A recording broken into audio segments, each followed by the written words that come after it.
இன்னும் எத்தனை கொடுமையை பார்க்கணுமோங்கிற மாதிரி தான் வந்து இப்போ பாக்யலட்சுமி சீரியலே வந்து போயிட்டுருக்கு.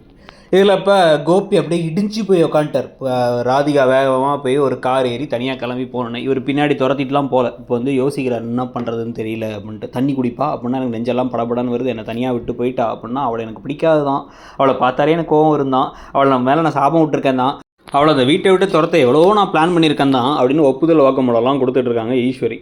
இந்த இடத்துல கூட வந்து கோபிநாத் அவள் போனதுக்கான காரணம் இதே வந்து வேறு ஏதாச்சும் விஷயம் நடந்தால் கூட பாக்கியா தான் காரணம்னு எல்லாம் ஊரே வந்து கம்ப்ளைண்ட் பண்ணியிருக்கோம். இதே வந்து இல்லைனா ராதிகா தான் காரணம்னு சொல்லிட்டு ஈஸ்வரி கம்ப்ளைண்ட் பண்ணியிருப்பாங்க. ஆனால் இப்போ அவங்க வெளில போனதுக்கான காரணமே ஈஸ்வரியும் இனியாவும் போட்டு மென்டல் டார்ச்சர் கொடுத்தது தான் அப்படிங்கிறத பற்றி இன்னும் கோபிநாத்துக்கு வாயை எடுத்து பேசக்கூட வரல.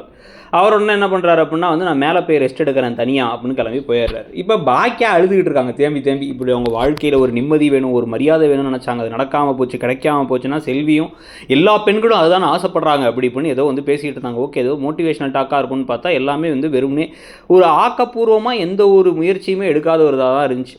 இப்போ இவர் என்ன சொல்கிறார் கோபி அப்படின்னா வந்து நான் வந்து கிளம்பி போய் அவங்கள பார்த்து வரேன்னா அதெல்லாம் வேணாங்கிறாங்க. எப்பயும் போல் செடியனும் இனியாவும் ஈஸ்வரியும் அந்த படிக்கட்டுக்கிட்ட நின்று அதை வேணான்னு சொன்னதே ஒரு 30 தடவை நடந்திருக்கும்னு நினைக்கிறேன் அந்த கதையில்.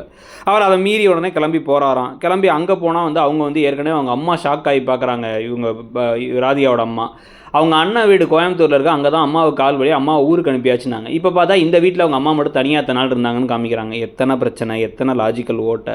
இப்போ கோபி இங்கே வந்து கேட்டு கோபிகிட்ட வந்து முடியாதுன்னு சொல்கிற ஷாக்கிங்கான விஷயங்கள்லாம் நடக்க போதும்.